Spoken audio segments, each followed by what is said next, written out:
जर 1 ऑक्टोबर पर्यंत आमच्या याच्यात काही सुधार घेतला नाही व या प्रकरणात पुढे काही आपल्याला पॉझिटिव्ह रिस्पॉन्स मिळाला नाही तर 2 ऑक्टोबरला महात्मा गांधी जयंतीच्या दिवशी आम्ही तीव्र आंदोलन याच ठिकाणी पुन्हा ताकदीने येऊ हे सर्व समक्ष आम्ही तुम्हाला सांगतो।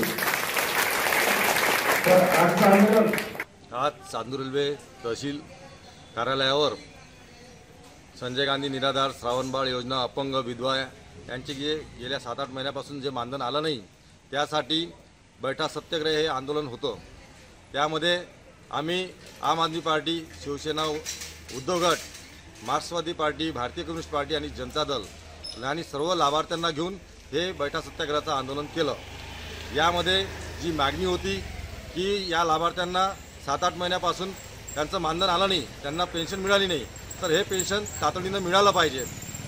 त्यांची जी काही कागदोपत्री समस्या असेल, आधार कार्ड अपडेट करणे, लिंक करणे, OTPचं काय जी काही तांत्रिक अडचणी असेल ते तहसीलदारांनी एक स्वतंत्र कक्ष तयार करून या समस्याचा पूर्ण निपटारा केला पाहिजे आणि हे सगळं निपटारा करून यांचे पैसे, यांचं मानधन किती तातडीनं आपण आणू शकता त्यासाठी जास्तीत जास्त त्यांनी प्रयत्न केला पाहिजे।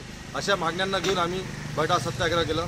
आंदोलनाची तीव्रता लक्षात घेता आपल्या येथील तहसीलदार मॅडम श्रीमती पूजाताई पाटोळे यांनी सर्व समक्ष लाभार्थ्यांसमोर येऊन या आंदोलनाच्या ज्या काही मागण्या आहेत त्या पूर्णत्वास देण्याचं तिथे सांगितलं गेलं।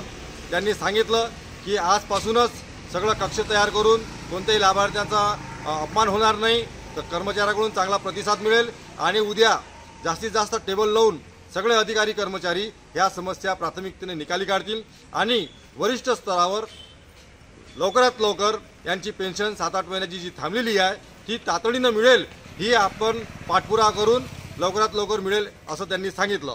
त्यानंतर आम्ही त्यांना हेही सांगितलं की 1 ऑक्टोबरपर्यंत जर या लाभार्थ्यांचा मानधन यांच्या खात्यात जमा जर झाले नाही तर आम्ही 2 ऑक्टोबरला पुन्हा तीव्रतेने महात्मा गांधी जयंतीच्या दिवशी पुन्हा तीव्रतेने या सगळ्या लाभार्थ्यासहित याहीपेक्षा मोठं आंदोलन करू। तर त्यांनी सांगितलं की 2 ऑक्टोबरची वेळ आपण येऊ देणार नाही, या लाभार्थ्यांना कसं तातडीने त्यांचं मानधन मिळेल हेच आपण काळजी घेऊ।